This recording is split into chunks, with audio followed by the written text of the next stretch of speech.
Greetings, Earthlings, wisdom keepers, wisdom seekers. Welcome back to WizdomDropz, your source for daily drops of wisdom and savvy cat astrology. Meow. My name is Tonia, and today we are discussing the Saturn-ruled Capricorn New Moon happening on January 13th of 2021 for all Pisces people. So if you're a Pisces person with an ascendant, sun, or moon in Pisces, that's what's qualifying you as a Piscean being, then this video is for none other than you. So Pisces, by the end of this, you're going to be able to have a good kind of feel for what your next month, starting mid-January or as early as right now on like the 10th as I film this, through mid-February, okay, is going to be like. And so you can see like the astrological weather and just different kind of, things to look out for and what to kind of maybe know in terms of protecting and directing your energy and holding your own Piscean space. That's in general a really important thing for Pisces people. So we are going to look at the chart, Pisces, and I will be going through each one of those aspects for you so that you can kind of really get a good feel and just imprint on the energy that we can expect. However, before we do jump into that and go through all the juicy details, a couple of quick announcements for you. Number one, if you are not already subscribed to this platform, I put out a video every day of the week, and it costs you nothing to join us if you, right now, with how I have it all built. So if you want to be here for this content that's available free, daily, then go ahead and subscribe, and you're welcome to join us. At this point, we are hundreds and hundreds of people strong in this community, which is so dope. It makes me really pleased when I know, I remember starting with no subscribers. So we're only going up, and I intend on being here for, time to come, doing this sort of thing. So it's really wonderful and inspiring to me to keep seeing the community grow. And if you do resonate with our content, then I invite you to join us. And if you're already here, then hey, thanks. I already said all those nice things about you.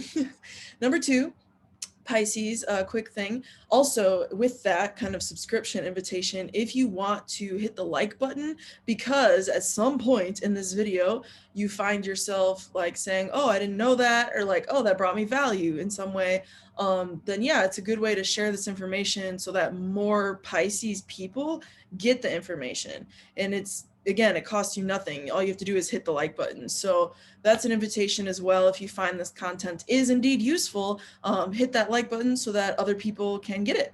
Last but not least, Pisces, I have been having an absolute blast doing readings with clients lately, and I've been doing more live sessions with clients. Sometimes people are doing pre-recorded sessions with me. Sometimes people do live sessions with me. I offer both if you get a reading from me.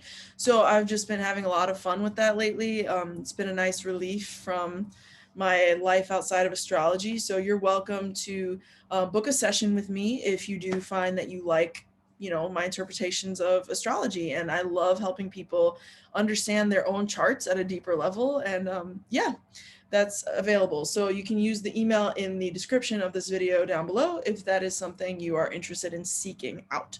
Okay, cool. So we're going to share our screen now, Pisces, and you're going to see what this moon has in store for none other than you. You should see the screen for January 13th right now, 2021, very early in the AM, Eastern Standard Time. So really like the night of the 12th while you're asleep probably, or not because you're a night owl.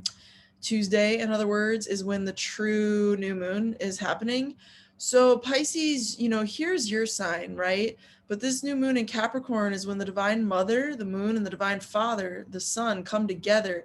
And this is happening in your 11th house. Capricorn is your 11th house because it's the 11th sign from Pisces. And so this is a new beginning because, again, it's the divine mother and father coming together to make a cosmic baby. So a cosmic baby is being birthed out of your 11th house, aka your networks, your groups of people that you're a part of, your groups of like identity groups that you're a part of.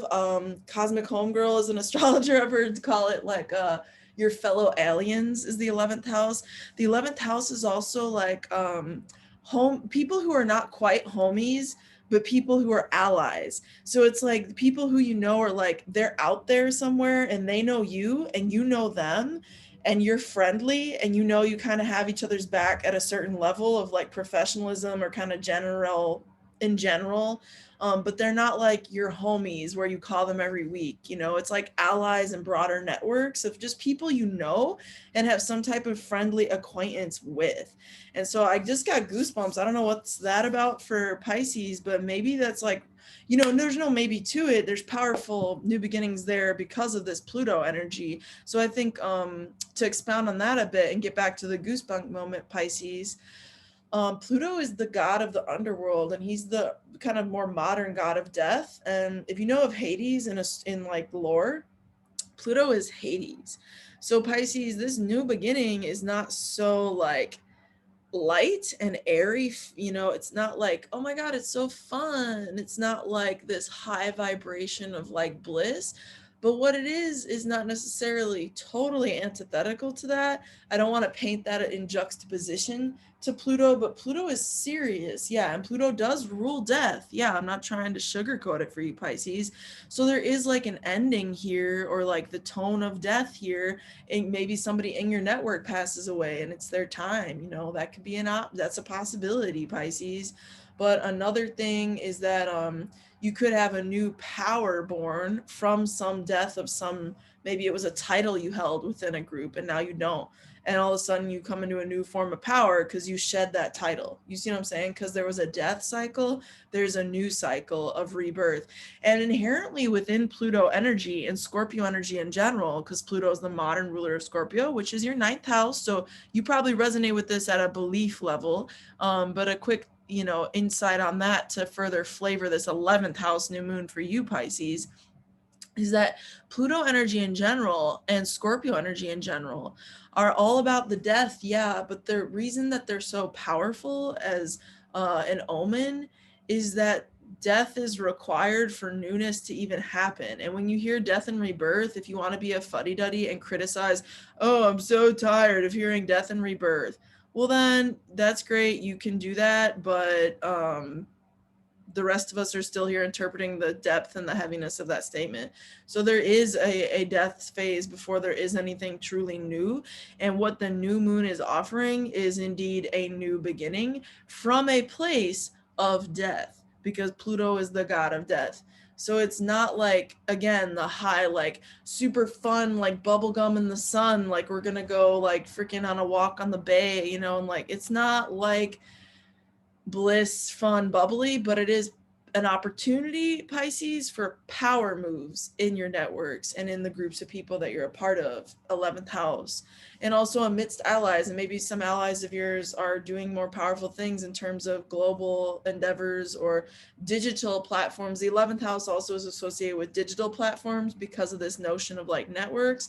So it could be social media like Facebook or whatever, like, you know, I'm not really here to promote any of that stuff. I'm only on the YouTube for the most part because I don't really resonate with a lot of those other platforms. But yeah, so I am on Instagram though, if you're into that sort of thing. You can find WizdomDropz there, just FYI. But point being though, like new beginnings in your networks, Pisces, is probably going to be pretty intense because Pluto is the planet of extremism and intensity. And so really though, I think there's some powerful new beginnings for you in changing your role or your place within your networks, or your title within your networks, Pisces. Also, another thing to think about is that with this heaviness or whatever, there's a couple other kind of like, whoa, aspects. From your 12th house, Pisces, you see this Aquarius Saturn that we just now are starting to experience because it just moved in like a week or so ago into Aquarius, right?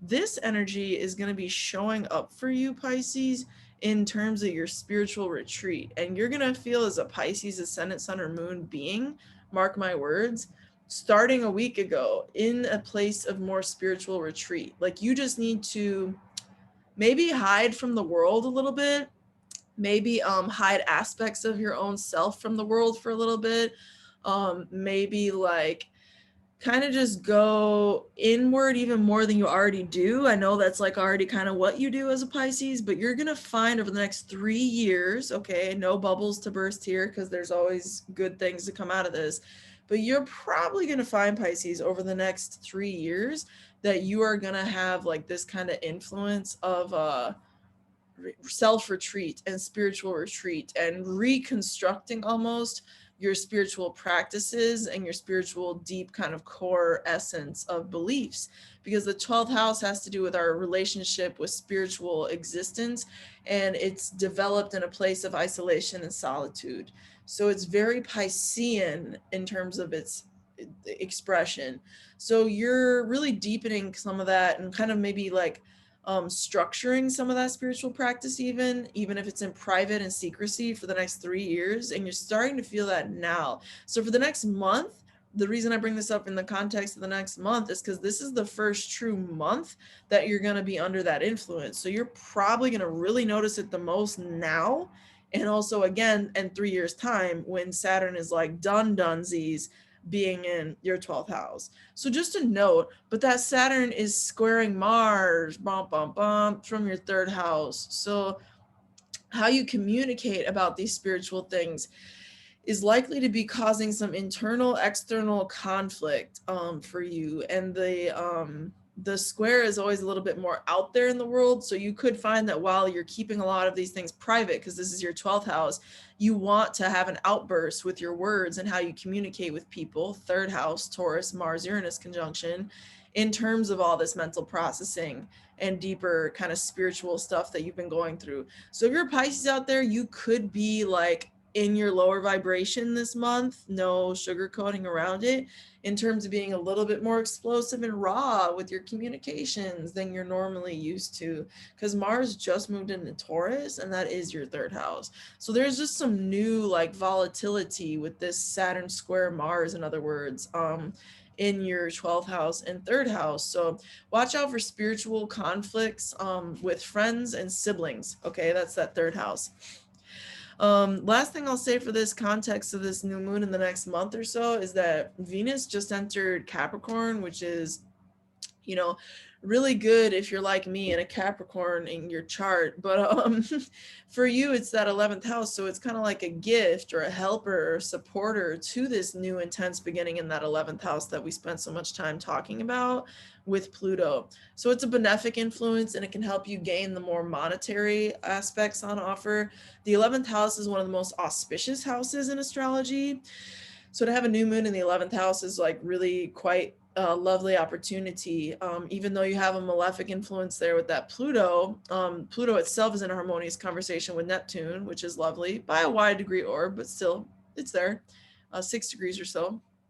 And Venus is there to really smooth anything else out that needs smoothing out. And Venus is the planet of beauty and harmony and love. And albeit she's in Saturn ruled sign, so Capricorn, so she wants to be a little bit more formal, a little bit more traditional, a little bit more safe, and classic, like that's a key word for Venus in Capricorn. So with that said, expect that that's going to be some really nice passion energy coming out in a more constructive way on offer as well at this time. It's all in how you manifest the energy. There is this volatility that we talked about with the Mars-Uranus conjunction. That's volatile in and of itself, like explosive. Watch for explosive communications, Pisces, especially in terms of your spiritual kind of like reconstruction. You got a little like under construction sign stamped across your psyche right now, like wait, I'm under construction, I got some spiritual things I'm working on. So I think that's what you're going to experience over the next month. I'd love to hear your responses down below. If this video brought you value, and you know it did, hit that like button so that more people get the information for nothing other than clicking on the video.